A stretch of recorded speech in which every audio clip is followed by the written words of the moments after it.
बिस्मिल्लाहिर्रहमानिर्रहीम। Dear students, welcome to excellence online education. Physics की class में खुशामदीद। फिजिक्स में चैप्टर नंबर 14 जिसका नाम है मैग्नेटिज्म एंड इलेक्ट्रोमैग्नेटिज्म। इस चैप्टर में जो हमारा टॉपिक चल रहा था वो था इलेक्ट्रोमैग्नेटिक इंडक्शन का। ये वाला हमारा टॉपिक चल रहा था जी, इलेक्ट्रोमैग्नेटिक इंडक्शन का। काफ़ी कुछ हमने पढ़ लिया, थोड़ा सा इसको रिपीट करते हैं जी।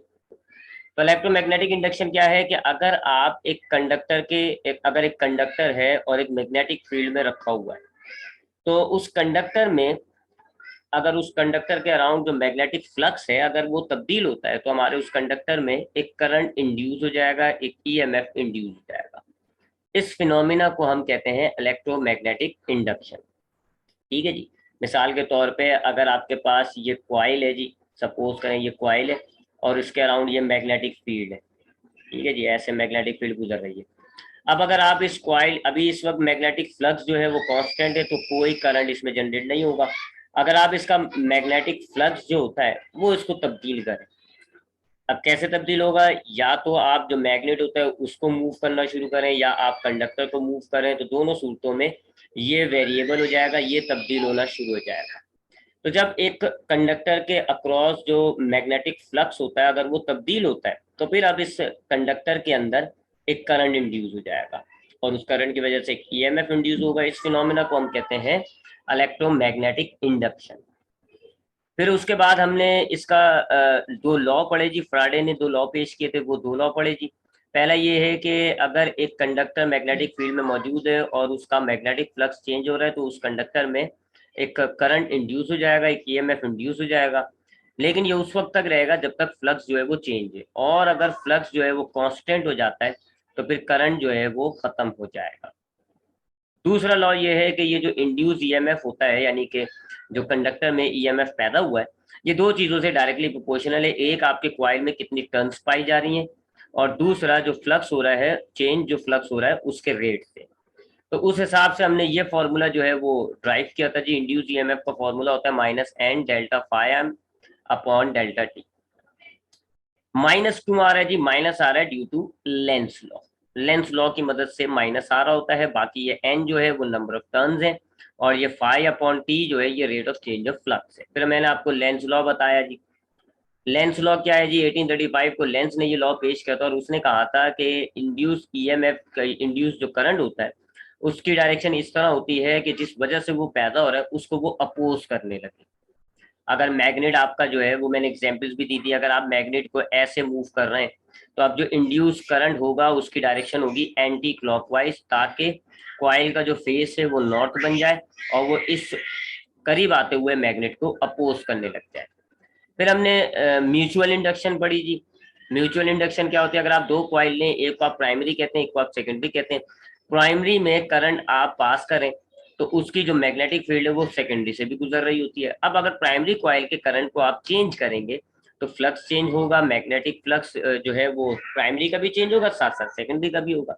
तो अब सेकेंडरी कॉइल में फ्लक्स चूंकि चेंज हो रहा है, लिहाजा सेकेंडरी कॉइल में एक करंट इंड्यूस हो जाएगा। उस इस फिनोमेना को हम कहेंगे म्यूचुअल इंडक्शन। दो फॉर्मूले हमने इसके बनाए थे जी। एक तो ये फॉर्मूला था जी, नंबर वन, जिसके आगे लिखा हुआ है, इसमें एम जो है वो कांस्टेंट होता है, इसको हम कहते हैं म्यूचुअल इंडक्टेंस। और दूसरा फॉर्मूला हमने फ्राडे और ये जो पहला फॉर्मूला था इसको मिला के ये बनाया। फिर हमने सेल्फ इंडक्शन की बात करी कि अगर एक कॉइल है उसमें से करंट फ्लो हो रहा है, ठीक है जी, तो उसका अराउंड एक मैग्नेटिक फील्ड होगी। अब अगर आप करंट को चेंज करते हैं तो जो मैग्नेटिक फील्ड है वो चेंज होगी, फ्लक्स चेंज होगा, तो अब उस कंडक्टर में एक ईएमएफ इंड्यूस होगा। इसको हम कहते हैं, इस फिनोमिना को सेल्फ इंडक्टेंस। अब आज हम बात करेंगे मोशनल ईएमएफ की। देखिए, मैंने आपको क्या बताया इलेक्ट्रोमैग्नेटिक इंडक्शन के अंदर, एक, हाँ, मैंने आपको इलेक्ट्रोमैग्नेटिक इंडक्शन के अंदर क्या बताया कि जी सपोज करें कि ये आपके पास एक मैग्नेट है, ये इसका सपोज कर लें जी नॉर्थ पोल है, और ये इसकी मैग्नेटिक लाइंस ऑफ इंडक्शन बन रही है। ठीक है जी, चले जी, ऐसे बहुत सारी लाइंस इसकी मैग्नेटिक लाइंस ऑफ इंडक्शन है ये। अब आप एक कॉइल को यहाँ रखें, यहाँ आपने एक कॉइल रखा जी, एक सर्कुलर कॉइल रखा जिसमें अच्छे खासे टर्न्स मौजूद है। अभी आप ना कॉइल को हिलाएं, ना ही आप इस मैग्नेट को हिलाएं, तो अब क्या होगा जी? इस कॉइल में से एक ही जैसा फ्लक्स पास हो रहा होगा। अगर आप शुरू में इसको मेजर करेंगे, टाइम जब 1 है तब आपने मेजर किया तब भी फ्लक्स वही आ रहा है, टाइम 2 है तब भी फ्लक्स फ्लक्स चेंज नहीं हो रहा। इस टाइम पे इसका जो फ्लक्स है वो कांस्टेंट है, एक ही जैसा फ्लक्स आ रहा है, क्योंकि ये मूव ही नहीं हो रहा, ना कॉइल ना वो कुछ भी नहीं। जैसे इस वक्त अगर मैं देखूं तो 1 2 3 4 5 तकरीबन 5 लाइंस गुजर रही है जी, लिहाजा इसका फ्लक्स जो है तकरीबन 5 बनता है, 5 वेबर। अब हम क्या करते हैं जी, इसके फ्लक्स को हम चेंज करें। अगर हम इसके फ्लक्स को वेरिएबल कर दें जी, इसका फ्लक्स तब्दील होने लग जाए जी। शुरू में आप देख रहे हैं जी फ्लक्स 5 आ रहा है, फिर थोड़ा फ्लक्स बढ़ गया, 10 हो गया, फिर कम हो गया 5, फिर वापस कम हो गया 4। फ्लक्स को अगर हम चेंज करेंगे तो अब इसमें एक करंट इंड्यूस हो जाएगा। अब इसके अंदर एक करंट इंड्यूस हो जाएगा और उस करंट की वजह से एक ईएमएफ इस कॉइल में पैदा हो जाएगी। इस फिनोमेना को हमने नाम दिया था इलेक्ट्रोमैग्नेटिक इंडक्शन का। अब इलेक्ट्रोमैग्नेटिक इंडक्शन करने के लिए या आपको इस कॉइल में करंट या ईएमएफ पैदा करने के लिए 3 रास्ते हैं आपके पास। पहला रास्ता क्या है जी, आप मैग्नेट को मूव करें। फर्स्ट तरीका क्या है जी आपके पास, आप मैग्नेट को मूव करें। ठीक है जी, अगर आप मैग्नेट को करीब लाएंगे तो फ्लक्स बढ़ेगा, मैग्नेट को दूर लेके जाएंगे फ्लक्स कम होगा। तो अगर आप मैग्नेट को करीब ला रहे हैं, दूर ला रहे हैं, करीब ला रहे हैं, दूर ला रहे हैं, तो बढ़ रहा है फ्लक्स, कम हो रहा है, बढ़ रहा है, कम हो रहा है, यानी इस कॉइल पर फ्लक्स वेरिएबल हो गया। तो अब इस कॉइल में एक करंट जो है और एक ईएमएफ जो है वो इंड्यूस हो जाएगा। पहला तरीका क्या है, आप मैग्नेट को मूव करें। दूसरा तरीका क्या है जी, आप कॉइल को मूव करें, कॉइल को मूव करें। ठीक है जी, अब आप मैग्नेट को फिक्स रखें, कॉइल को मूव करें, कॉइल को कभी करीब लेके जाएं, करीब कभी आप जो है कॉइल को दूर लेके जाएं। जब आप करीब लेके जाएंगे तो फ्लक्स इंक्रीज होगा और जब दूर लेकर जाएंगे तो फ्लक्स डिक्रीज होगा। तो अब बार बार अगर आप कॉइल को मूव करते रहे, कंटिन्यूसली मूव करें, तो अब फ्लक्स जो है वो कम बारी कम बारी कम बारी यानी कि वेरिएबल हो गया और अब इस कॉइल में करंट इंड्यूस हो जाएगा, ईएमएफ इंड्यूस हो जाएगा। अगर आपने फिक्स कर दिया, रोक दिया, मैग्नेट रोक दो या कॉइल रख दो, तो फिर फ्लक्स फिक्स हो जाएगा, फिर करंट जो है वो नहीं पैदा होगा। और तीसरा तरीका क्या होता है जी, कि अगर हम मैग्नेट को मूव ना करें, कंडक्टर को मूव ना करें, इसके अराउंड जो करंट अगर है, जैसे कि सेल्फ इंडक्शन में इसी के अंदर करंट होता है और म्यूचुअल इंडक्शन में जो बराबर वाला कॉइल होता है उसमें करंट होता है। ठीक है जी, मैं बना देता हूँ, दिखा देता हूँ। अब अगर आप मैग्नेट, यहाँ तीसरे केस में क्या है जी, आपके पास मैग्नेट ही नहीं है, आपके पास जैसे कि ये क्वाइल है, एक क्वाइल ये है, एक क्वाइल ये है, इस क्वाइल में करंट गुजर रहा है जी, इस क्वाइल में इस वक्त करंट मौजूद है तो ये प्राइमरी कहलाएगा, और इसमें क्वाइल नहीं है तो ये सेकेंडरी है। अब प्राइमरी क्वाइल के करंट की वजह से मैग्नेटिक फील्ड बन जाएगी जो कि सेकेंडरी में भी इसी गुजर रही होगी। अब अगर आप प्राइमरी के करंट को चेंज करेंगे तो अब सेकेंडरी क्वाइल में फ्लक्स चेंज होगा, जिससे क्या होगा, एक इंड्यूस हो जाएगा जी करंट सेकेंडरी क्वाइल में। तो this current is induce due to change in current in the primary coil, इसको हमने कहा था म्यूचुअल इंडक्शन। और अगर हम इसी तरह सेल्फ इंडक्शन करें, ये हमारे पास कॉइल है, इसके अंदर करंट फ्लो हो रहा है और कांस्टेंट करंट है जी, लिहाजा कांस्टेंट मैग्नेटिक फील्ड है, कोई इंड्यूस नहीं हुआ होगा करंट। अगर आप इसके करंट को चेंज करेंगे तो इसकी मैग्नेटिक फील्ड चेंज होगी, फ्लक्स चेंज होगा और अब इसमें जो है वो करंट इंड्यूस हो जाएगा। तो तीसरा तरीका हमारे पास क्या हो गया जी, करंट को चेंज करें। तो एक क्वाइल में अगर आपने क्वाइल के अंदर करंट प्रोड्यूस करना है ना इलेक्ट्रोमैग्नेटिक इंडक्शन के जरिए, तो 3 तरीके, या तो मैग्नेट को मूव करें, या फिर क्वाइल को मूव करें, या फिर करंट को चेंज करें। करंट का चेंज करने का जो है वो 2 मामले होते हैं, एक म्यूचुअल इंडक्शन कहलाता है, एक सेल्फ इंडक्शन कहलाता है, वो हमने पिछले क्लास में पढ़ लिया। आज हम बात करेंगे इसकी, क्वाइल को मूव करें, मैग्नेटिक फील्ड को चेंज नहीं करेंगे, मैग्नेटिक फील्ड वही है, मैग्नेट वही मौजूद है, क्वाइल को चेंज क्वाइल को मूव करेंगे। ठीक है, तो इसको हम कहेंगे मोशनल ईएमएफ, मोशनल ईएमएफ। सो मोशनल ईएमएफ क्या होगा जी, अगर कॉइल एक मैग्नेटिक फील्ड में मूव करता है, अगर एक कॉइल एक मैग्नेटिक फील्ड में मूव करता है तो उस कॉइल के अंदर due to change in flux एक ईएमएफ इंड्यूस हो जाएगा, that EMF is called motional EMF. ठीक है जी, अब मैं इसको जरा इसके डेफिनेशन लिख दूं तो क्या है जी, if conductor move in a magnetic field, अगर आप एक कंडक्टर को मैग्नेटिक फील्ड में मूव करते हैं, देन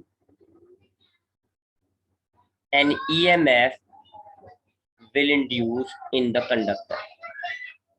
तो अब क्या होगा, एक कंडक्टर में, जो उस कंडक्टर में एक ईएमएफ इंड्यूस हो जाएगी, which is called motional EMF induce in the conductor, और उस ईएमएफ को हम कह रहे हैं मोशनल ईएमएफ। तो ये जरा म्यूचुअल से और सेल्फ से जरा डिफरेंट हो गई। म्यूचुअल इंडक्शन में जो सेकेंडरी क्वाइल के अंदर करंट इंड्यूस हुआ था, वो हुआ था due to change in primary coils current. Primary coil के करंट में हमने तब्दीली की थी, उस वजह से हमारे पास सेकेंडरी क्वाइल में करंट इंड्यूस हुआ था। उसको हमने नाम दिया था म्यूचुअल इंडक्शन। सेल्फ इंडक्शन में क्या था कि जी एक कंडक्टर है, उसी में से करंट गुजर रहा है, उसी करंट को चेंज करने से उसी कंडक्टर में एक और ईएमएफ पैदा हो गया, उसको हमने नाम दिया था सेल्फ इंडक्शन का। जबकि इसमें मोशनल ईएमएफ में हम कंडक्टर की मूवमेंट के जरिए कंडक्टर में करंट क्रिएट करेंगे। कंडक्टर लें और उसको मैग्नेटिक फील्ड में मूव करेंगे, तो उसके अंदर एक करंट, एक ईएमएफ पैदा हो जाएगा, इसको हम कहते हैं मोशनल ईएमएफ। याद रखिएगा, तीनों केसेस के अंदर फिनोमेना वही चल रहा है, electromagnetic induction, change in flux cos induce EMF या इंड्यूस करंट। ठीक है, बस तरीके का अलग है, जो मैंने आपको अभी ऊपर बताया। ठीक है, तरीके का फर्क है जी, ये तरीके। इन तीनों मामलों में इलेक्ट्रोमैग्नेटिक इंडक्शन ही चल रहा है। ठीक है जी, तो बस अब हम बात करेंगे कि मोशनल ईएमएफ पर बात करते हैं जी। मोशनल ईएमएफ क्या है कि अगर हम एक कंडक्टर को एक मैग्नेटिक फील्ड में मूव करते हैं, तो अब उस कंडक्टर में एक ईएमएफ इंड्यूस हो जाएगा, उसको हम कहते हैं मोशनल ईएमएफ। अभी अगर उसको मैं एक सिंपल सा डायग्राम के थ्रू दिखाऊं आपको, तो ये मेरे पास एक मैग्नेट है जी, ये मैग्नेट है। अब ये मेरे पास कॉइल है। इस केस में मोशनल ईएमएफ में क्या होगा, मैं कॉइल को मूव करूंगा, कभी करीब लाऊंगा, करीब दूर लाऊंगा। तो अब जब ये कॉइल मूव होगा, तो हमारे पास इस कंडक्टर में एक ईएमएफ इंड्यूस हो जाएगा, उसको हम कह रहे हैं मोशनल ईएमएफ। एक ईएमएफ पैदा हो जाएगा, that EMF is called motional EMF due to motion of the conductor. वजह वही है कि आपके पास इस कॉइल के अराउंड जो फ्लक्स है ना, वो चेंज होने लगती है, चेंज होने की वजह से ईएमएफ पैदा होता है। तो अब आते हैं, इसकी एक डेरिवेशन कर लेते हैं जी, इसका भी फॉर्मूला बना लेते हैं। उसके लिए हम क्या करेंगे जी, हम ये दो कंडक्टिंग रेल्स लेते हैं। रेल मतलब लाइनें हैं जी, पैरेलल्स हैं आपस में, और कंडक्टिंग का मतलब है कंडक्टर से बनी हुई है, इनमें से करंट गुजर सकता है। और यहाँ हमने एक रेसिस्टर लगा दिया जी, ताकि अगर करंट फ्लो होना शुरू हो तो हमें जो है वो यहाँ से पता चल जाए। अभी फिलहाल सर्किट कंप्लीट नहीं है जी, यहाँ से देखें ब्रेक हुआ है, लिहाजा भी रजिस्टर ये ऑन नहीं हुआ होगा। ठीक है जी, जाहिर बात है बैटरी शैटरी भी लगाना पड़ेगी वगैरह वगैरह। अब यहाँ सपोज करें जी, इस कंडक्टर, इस मैग्नेट, इधर हमने एक मैग्नेटिक फील्ड अप्लाई किए हुए जी, और मैग्नेटिक फील्ड की डायरेक्शन ऐसे ले लेते हैं जी, डाउनवर्ड। ये पूरे इस वक्त मैग्नेटिक फील्ड है जी, ऐसे नीचे की तरफ। इस पूरे जो आपने सेटअप बनाया ना, दो कंडक्टिंग रेल्स ली और आपने उनके साथ एक रजिस्टर कंबाइन कर दिया, आपने उठा के इसको एक मैग्नेटिक फील्ड में डाल दिया। मैग्नेटिक फील्ड की डायरेक्शन डाउनवर्ड है। ठीक है जी, अब हम यहाँ करते हैं जी, एक कंडक्टर रख लेते हैं जी। ये हमने एक कंडक्टर रख लिया, ये हमारे पास कंडक्टर है, इसकी लेंथ आप ले लें L, लेंथ इसकी है L। ठीक है जी, अभी ये मूव नहीं कर रहा, तो अभी इस कंडक्टर के अराउंड जो ये मैग्नेटिक फील्ड की वजह से जो फ्लक्स बनेगा वो फिक्स है, कोई करंट नहीं आएगा। अब अगर मैं इसको मूव करूं, जब मैं इसको लेके ऐसे आऊं या मैं इसको ऐसे मूव करूं इसको, या तो कंडक्टर को रसिस्टर के करीब लेके जाऊं या रसिस्टर से दूर लेके जाऊं, अब क्या होगा जी, हमारे पास कंडक्टर जो है वो मूव कर रहा है। अब जब ये मूव करेगा, तो इसके अराउंड जो मैग्नेटिक फ्लक्स है वो चेंज होगा, और अब इसमें एक करंट, एक ईएमएफ इंड्यूस हो जाएगा, जिसको हमने मैग्नेटिक फील्ड दिया। तो सपोज करें जी, v वेलोसिटी है जिससे ये मूव कर रहा है, v is the velocity which is cause the motion of the conductor. अच्छा जी, अब हम जानते हैं जी, हमारे कंडक्टर में चार्जेस जो हैं वो मौजूद होते हैं। जब तक करंट जब तक करंट मूव नहीं कर, कंडक्टर मूव नहीं कर रहा, चार्जेस रुके हुए। अब कंडक्टर मूव कर रहा है,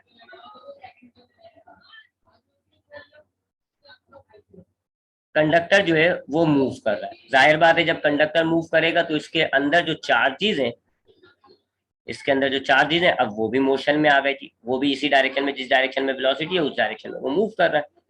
तब चार्जेस जो हैं वो मूव कर रहा है। और हमने इसी चैप्टर में पढ़ा है कि एक चार्ज अगर मूव कर रहा होता है तो फिर मैग्नेटिक फील्ड उस पर फोर्स लगाती है। ठीक है ना, ये तो हमने पढ़ा है कि जी फोर्स अप्लाई करती है जी magnetic field on a moving charge. तो अब एक चार्ज पर जो फोर्स लग रही होगी, जो अब जाहिर बात है, ठीक है जी, सिचुएशन हमारे पास क्या है, ये हमारे पास कंडक्टिंग रेल्स हैं जी, यहाँ से स्टार्ट हो रही है, ये आ रही है जी, एक ये रेल है एक ये रेल है, दोनों को हमने रजिस्टर से जोड़ दिया जी, ताकि अगर करंट फ्लो हो तो हमें रजिस्टर से पता चल जाए। अभी हमने कंडक्टर लिया, कंडक्टर रुका हुआ था, कोई करंट फ्लो नहीं होगा।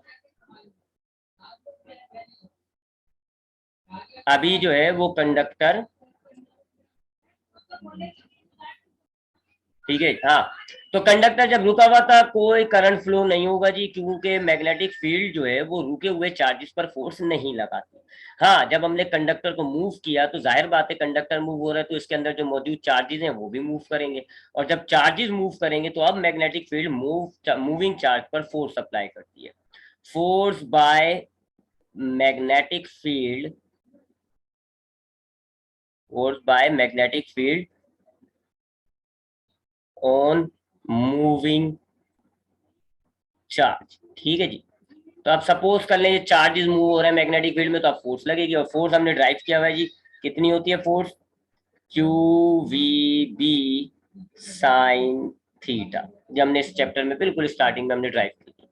तो अब जैसे ही कंडक्टर को आप मूव करना शुरू करेंगे तो अब कंडक्टर के जो चार्जेस हैं मैग्नेटिक फील्ड उस पर ये फोर्स लगाना शुरू कर देगी, Q V B sine theta. अब क्या होगा जी, अब चार्जेस पर जब फोर्स लगना शुरू हो जाएगी चार्जेस मूव करना शुरू कर देंगे, और चार्जेस मूव करेंगे जी एक पर्टिकुलर डायरेक्शन पे, सपोज करें चार्जेस जो है वो इस डायरेक्शन में मूव करना शुरू कर रहा है। ठीक है जी, तो पहले चार्जेस रुके हुए थे, जैसे मैग्नेटिक फील्ड ने फोर्स लगाई now charges start to move.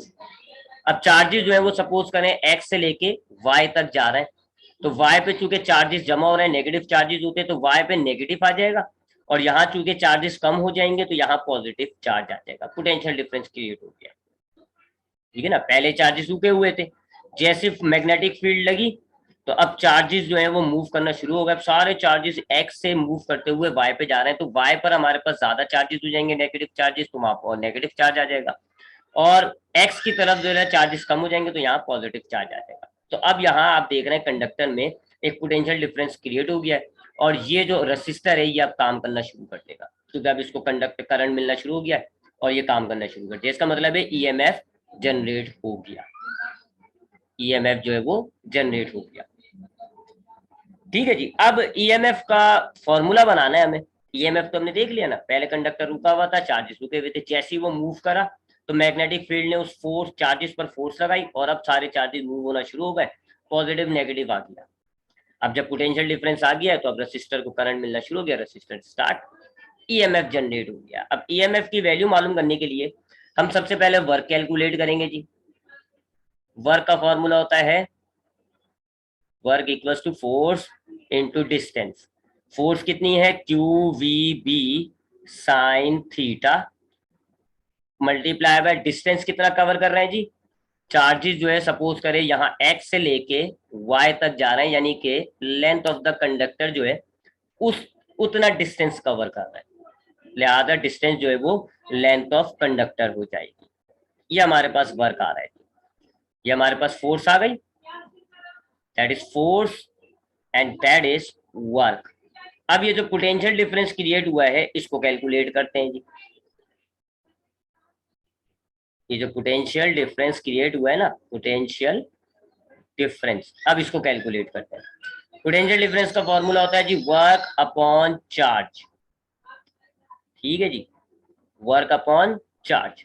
Work हमने कितना निकाला, Q V B sine theta dot L divided by charge, हमारे पास चार्ज है, ये क्यू से क्यू कट जाएगा जी, पोटेंशियल डिफरेंस कितना आ रहा है जी, V B sine theta dot L, ये पोटेंशियल डिफरेंस का फॉर्मूला आ रहा है। और यही पोटेंशियल डिफरेंस है जिसने हमारे रेसिस्टर में ईएमएफ क्रिएट किया। तो that potential difference is motional EMF, यही मोशनल ईएमएफ हो जाएगा। लिहाजा मोशनल ईएमएफ का फॉर्मूला क्या बना लिया हमने, मोशनल ईएमएफ का फॉर्मूला हो गया जी हमारे पास velocity, magnetic field, sine theta, length of the conductor. ये हमने फॉर्मूला ड्राइव कर लिया, ये मोशनल ईएमएफ का फॉर्मूला होता है। यहाँ इलेक्ट्रोमैग्नेटिक इंडक्शन से रिलेटेड टॉपिक्स जो है वो हमारे खत्म हो जाएंगे। अब हमने कुछ डिवाइसेस को पढ़ना होगा, ठीक है। कुछ डिवाइसेस हैं, जैसे कि हमारे पास जनरेटर है। जनरेटर दो किस्म के होते हैं, एक होता है एसी जनरेटर, एक होता है डीसी जनरेटर। ये दोनों जनरेटर्स पढ़ने होंगे। फिर इलेक्ट्रिक मोटर आएगी, उस मोटर को पढ़ना होगा हमें। और उसके बाद बिल्कुल आखिर में ट्रांसफॉर्मर्स आएंगे, उन ट्रांसफॉर्मर्स को स्टडी करना होगा। इन तमाम डिवाइसेस के अंदर वही फिनोमेना यूज हो रहे होंगे जो हमने इस चैप्टर में पढ़े। तो थोड़ा सा उन फिनोमेना को रिपीट कर लेते हैं। डिवाइसेस हम नेक्स्ट क्लास में स्टार्ट करेंगे, कल की क्लास से, लेकिन अब थोड़ा सा रिव्यू ले लेते हैं इस चैप्टर का, क्योंकि इट विल बी अ टेढ़ा चैप्टर। ये एक टेढ़ा चैप्टर था, लिहाजा इसके थोड़ा रिव्यू ले लेते हैं। पहली चीज जो मैं आपको बताना चाहूंगा, रिपीट करना चाहूंगा, वो ये कि अगर मेरे पास ये एक कंडक्टर मौजूद है, इसमें से करंट नहीं गुजर रहा तो कुछ भी नहीं होगा। और अगर इसमें से करंट गुजरना शुरू हो गया जी, सपोज करें इस डायरेक्शन में करंट गुजर रहा है, तो अब इसके अराउंड एक ऐसे मैग्नेटिक फील्ड क्रिएट हो जाएगी। ठीक है जी, पहली बात ये ध्यान में रखिएगा कि एक कंडक्टर में से जब करंट गुजरता है तो उसके अराउंड सर्कुलर शक्ल्स में मैग्नेटिक फील्ड क्रिएट हो जाती है। इसको हम कहते हैं मैग्नेटिक फील्ड ऑफ इंडक्शन। फिर मैंने आपको दूसरी बात ये बताई कि इस मैग्नेटिक फील्ड में, ये जो मैग्नेटिक फील्ड है, अब अगर हमने इसको फिर मजीद एनालाइज किया, वो ये है कि अगर ये मेरे पास एक चार्ज पार्टिकल है, ये रुका हुआ है, तो इसके पास सिर्फ एक इलेक्ट्रिक फील्ड होगी, सिर्फ इसकी इलेक्ट्रिक फील्ड होगी। यही चार्ज पार्टिकल अगर मूव कर रहा है तो इसके पास इलेक्ट्रिक फील्ड भी होगी, और मोशन की वजह से इसके अंदर मैग्नेटिक फील्ड आ जाती है। और अगर कंडक्टर है हमारे पास, कंडक्टर है जिसमें से करंट गुजर रहा है, यानी कि करंट गुजर रहा है का मतलब क्या होता है, चार्जेस गुजर रहे हैं, तो उन चार्जेस या इस कंडक्टर के अराउंड सिर्फ मैग्नेटिक फील्ड मिलेगी आपको, इलेक्ट्रिक फील्ड नहीं मिलेगी, मैग्नेटिक फील्ड मिलेगी इस शक्ल में। इलेक्ट्रिक फील्ड क्यों नहीं होगी, क्योंकि जो नेगेटिव चार्जेस की इलेक्ट्रिक फील्ड है वो पॉजिटिव चार्जेस की इलेक्ट्रिक फील्ड से कैंसिल हो जाती है। तो ये जरा ध्यान में रखिएगा, पहली बात ये वाली कि कंडक्टर के अराउंड जब कंडक्टर में से करंट गुजरता है तो मैग्नेटिक फील्ड बनती है। दूसरा कि अगर आपके पास एक चार्ज रुका हुआ है तो उसकी सिर्फ इलेक्ट्रिक फील्ड होगी। चार्ज अगर मोशन में है तो उसकी इलेक्ट्रिक और मैग्नेटिक दोनों फील्ड होती है। और कंडक्टर में से अगर करंट गुजर रहा होगा तो उसकी सिर्फ मैग्नेटिक फील्ड होती है। उसके बाद मैंने आपको जो बताया वो ये है कि आपके पास सपोज करें ये एक ऐसी स्ट्रेट स्ट्रेट सी मैग्नेटिक फील्ड्स हैं, यूनिफॉर्म मैग्नेटिक फील्ड है। तो इसमें अगर चार्ज मौजूद है जी, ये एक चार्ज पार्टिकल मौजूद है, अगर ये रुका हुआ है तो ये मामला होगा जी, इसकी कोई मैग्नेटिक फील्ड ही होगी और इंटरेक्ट ही नहीं करेगा। ये मूव कर रहा है, सपोज करें जी इस डायरेक्शन में ये मूव कर रहा है, तो अब इस पर थर्ड डायमेंशन में एक फोर्स लगेगी जिसको हम कहते हैं मैग्नेटिक फोर्स। ठीक है जी, ये बी है, ये वेलोसिटी है, ये फोर्स है। इस फोर्स का फॉर्मूला हमने निकाला था Q V B sine theta. Similarly अगर हम एक मैग्नेटिक फील्ड लें, ये हमारे पास मैग्नेटिक फील्ड है, और इसमें हम एक कंडक्टर को प्लेस कर दें, ऐसा कंडक्टर जिसमें से करंट गुजर रहा है, करंट गुजर रहा है, तो अब इस पर भी फोर्स लगेगी वही थर्ड डायमेंशन में, और इस फोर्स का फॉर्मूला है B I L sine theta. Direction अगर आपको चाहिए तो लेफ्ट हैंड रूल है, बता चुका हूं मैं आपको लेफ्ट हैंड रूल कैसे अप्लाई होता है जी। एक उंगली को आपने बी, एक को आपने वी, और एक आपकी जो है थंब जो है वो आपका फोर्स में आ जाता है। कॉइल होता है, अगर ये मैग्नेटिक फील्ड है आपके पास, अगर आप इसमें रेक्टेंगुलर कॉइल डाल दें तो अब इस कॉइल पे दो फोर्सेस लगेंगी, एक इस फेस पर एक इस फेस पर, जिसकी वजह से इसमें टॉर्क पैदा होगा। और टॉर्क का फॉर्मूला हमने बनाया था बी आई ए एन। अगर ऐसे है तो ये, और अगर थोड़ा सा ट्विस्ट कर गया तो ये वाला फॉर्मूला हो जाता है B I A N cos alpha. बाकी उसके बाद बहुत सारे एम्पियर्स लॉ वगैरह आए थे, वो बिल्कुल सेपरेट से टॉपिक थे। इलेक्ट्रोमैग्नेटिक इंडक्शन मैंने आपको बताया कि अगर आपके पास एक ये जी, सपोज करें, अब मैग्नेट नहीं ला रहा मैं, ये मैग्नेटिक फील्ड है आपके पास, ये मैग्नेटिक लाइन है। अब आपके पास ये एक कंडक्टर है जी, ये एक कंडक्टर है छोटा सा, ठीक है जी। अब ये कंडक्टर जब यहाँ पर मौजूद है, इस मैग्नेटिक फील्ड, ये मैग्नेटिक फील्ड यहाँ मैग्नेट की वजह से क्रिएट हुई हुई है, ये कंडक्टर है, कोई भी मूव नहीं कर रहा हो, तो हमारे पास ये जो कंडक्टर है इस पर फ्लक्स सेम होगा और इसमें कोई करंट इंड्यूस नहीं हुआ होगा। हाँ, अगर आप इस कंडक्टर को या इस मैग्नेट को मूव करना शुरू कर दें तो अब इस कंडक्टर का जो फ्लक्स होगा वो वेरिएबल हो जाएगा, चेंज होने लग जाएगा, और अब इस कंडक्टर में से एक करंट इंड्यूस हो जाएगा, एक ईएमएफ इंड्यूस हो जाएगा। उस फिनोमेना को हमने नाम दिया इलेक्ट्रोमैग्नेटिक इंडक्शन। फिर म्यूचुअल इंडक्शन देखा जी, जिसमें हम करंट को तब्दील करके दूसरे कॉइल में एक करंट पैदा करते हैं। सेल्फ इंडक्शन देखा, और आज हमने मोशनल ईएमएफ देखा कि अगर इसी कंडक्टर को मैं मूव करता हूँ तो फिर जो ईएमएफ पैदा होगा वो क्या है, उसका फॉर्मूला क्या है। तो ये जरा सारे टॉपिक को रिपीट करना था, थोड़ा सा हमने रिपीट कर लिया है। जाहिर है एक महीने से चैप्टर चल रहा है, सबको मैं एकदम से तो रिपीट नहीं कर सकता। अब इंशाल्लाह नेक्स्ट टाइम हम